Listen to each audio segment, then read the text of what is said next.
Bonjour et bienvenue sur la chaîne Armel High Tech. Aujourd'hui, on teste ensemble les tout nouveaux V4 Breton. Générique.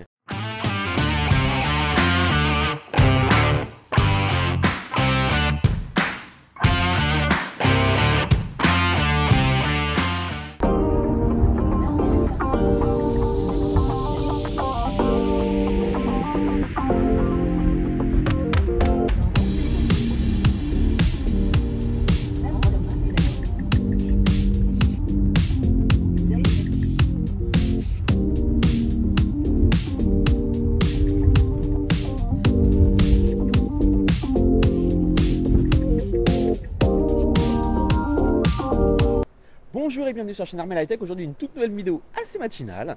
Voilà, je suis en déplacement professionnel, je dois revenir vers la pointe Finistère et ben voilà, on y est.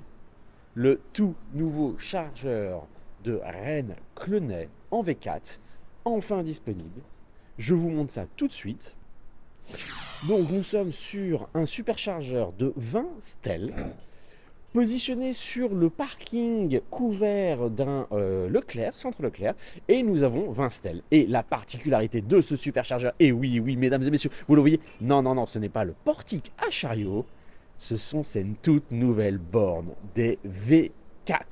Alors, qu'est-ce qu'elles ont de particulier ces V4? Bon, déjà, nouveau look. Certains la comparent à une PlayStation 5, mais en fait, si vous le remarquez, hop, on a un câble qui est beaucoup plus long. Et donc, notamment, cette station de supercharge est adaptée au non Tesla.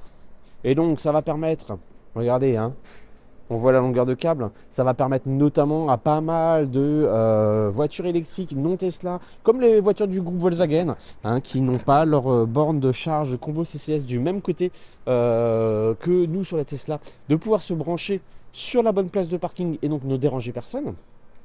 Autre subtilité de ces bornes, en effet, c'est la présence ici d'un petit écran et la possibilité de payer par carte bancaire. Alors je n'ai pas l'impression que cette fonctionnalité est encore activée sur ce superchargeur Tesla de Clenay à Rennes, mais nous avons la possibilité avec ces bornes V4 de pouvoir payer par carte bancaire, donc pour ceux qui ne sont pas par exemple en abonnement Tesla, qui n'ont pas de Tesla, puisque vous le savez, quand nous sommes en Tesla, nous avons juste à brancher notre voiture est reconnue automatiquement par la borne et par le moyen de paiement que nous avons enregistré sur notre compte Tesla à la création de notre compte, et bien la charge est directement débité. Donc vous voyez, ces bornes là sont toutes identifiées, hein. Vous voyez, on a un petit numéro ici sur le bas de la borne et sur le haut de la borne, et vous voyez donc on est plutôt pas mal. Alors 20 stèles, puissance en France 250 kW maximum comme les V3. En Angleterre, ils annoncent que les V4 pourront avoir une puissance maximum de 350 kW, ce qui est déjà le cas aussi aux États-Unis. Donc à voir si à un moment donné nous aurons un up sur la puissance de nos bornes. Vous voyez au fond ici les transformateurs. Et voilà. Alors, les critiques qui reviennent assez rapidement sur ce superchargeur. Les principales critiques, c'est son emplacement. Nous sommes donc sur un parking de centre Leclerc Clenay et on a déjà pas mal de témoignages. Ça va faire une grosse semaine que le superchargeur est en fonction, de personnes dans la journée qui viennent faire leurs courses avec des voitures thermiques et qui vont utiliser les emplacements comme des places de stationnement. Et aussi la deuxième principale critique, c'est la proximité du stade de foot, le Racing Park de Rennes. Donc stade de foot de un peu plus de 30 000 places, et le soir, les jours de match, le stationnement autour de ce stade de foot est plutôt engorgé. Le parking du Leclerc est souvent utilisé par les spectateurs de ces événements sportifs pour utiliser, et donc le gros risque, c'est de se dire on a un match de foot, on a un week-end, on a un jour de fort mouvement, et se retrouver avec le superchargeur séquestré par les spectateurs qui sont à l'événement sportif. Non loin de là, on doit être à 800-900 mètres à pied du stade de foot. Voilà. Donc comme je vous le disais récemment, eh ben Tesla est un peu en train de sauver l'accès aux voitures électriques en Bretagne, puisque vous saviez, je vous avais partagé très récemment l'ouverture de la station de supercharge Atlantis à Nantes, Tesla V3. Donc on a déjà 12 stèles en V3 et 20 d'ici la fin de l'année, qui venaient compléter le superchargeur en V2 de 8 bornes sur le nord de Nantes. Et bien, depuis le mois de juin, clairement, tous les jours, le superchargeur de Rennes, hein, historique, 8 bornes en V2 au Novotel Alma, était systématiquement saturé. On avait toujours du temps d'attente. Clairement, hein, la Bretagne est devenue une des régions de France où les Tesla sont le plus vendus. Et aujourd'hui, ce superchargeur pour rentrer sur la Bretagne ne nous suffisait plus. Il a fallu quelques semaines à Tesla pour ouvrir et déployer cette borne. Ça fait plus de un an et demi que ce superchargeur est en route. Beaucoup d'autres superchargeurs Tesla vont être implantés sur la zone Bretagne. On va en avoir un à Laval, donc avant d'arriver sur Rennes. On en a un qui est prévu à Loudéac. On a une extension qui est prévue à Saint-Brieuc. On en a un qui va ouvrir à Dinan. On a même eu un sondage aujourd'hui qui a été ouvert par Tesla pour nous demander à nous les utilisateurs Tesla quel emplacement on pourrait choisir. Et il y a notamment Saint-Malo qui a été proposé.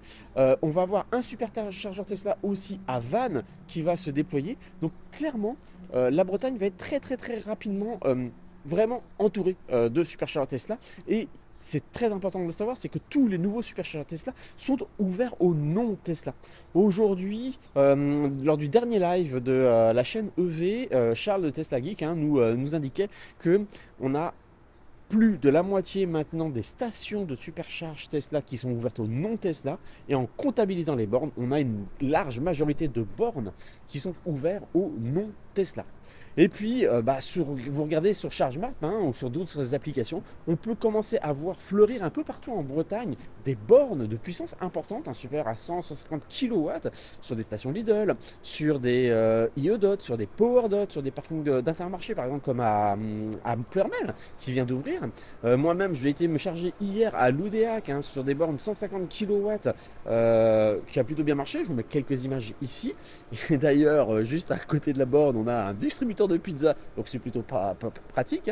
Et si je regarde ici sur ce superchargeur à Clunet, juste derrière, on a un petit McDo.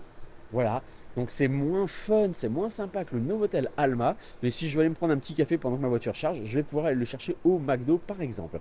Voilà, donc clairement aujourd'hui la mobilité électrique ne va plus vraiment être un problème pour nous en Tesla. Je voulais remercier Arcoche de sponsoriser un petit peu la chaîne et puis cette vidéo. Et je vais vous mettre un accessoire qu'ils m'ont proposé de tester pour vous. Plutôt un accessoire, on va dire fun. Vous savez tous, on a des lumières sous nos portières quand on ouvre nos portières, etc.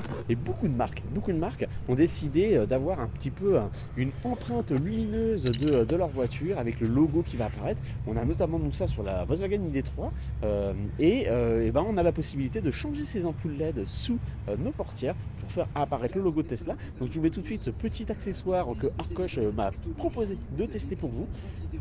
Franchement, ça coûte pas une fortune, c'est assez sympa, c'est assez fun, c'est pas très compliqué à monter. Donc voilà, écoutez, je l'ai testé pour vous, je trouve que c'est plutôt sympathique. Ça apporte une petite touche supplémentaire.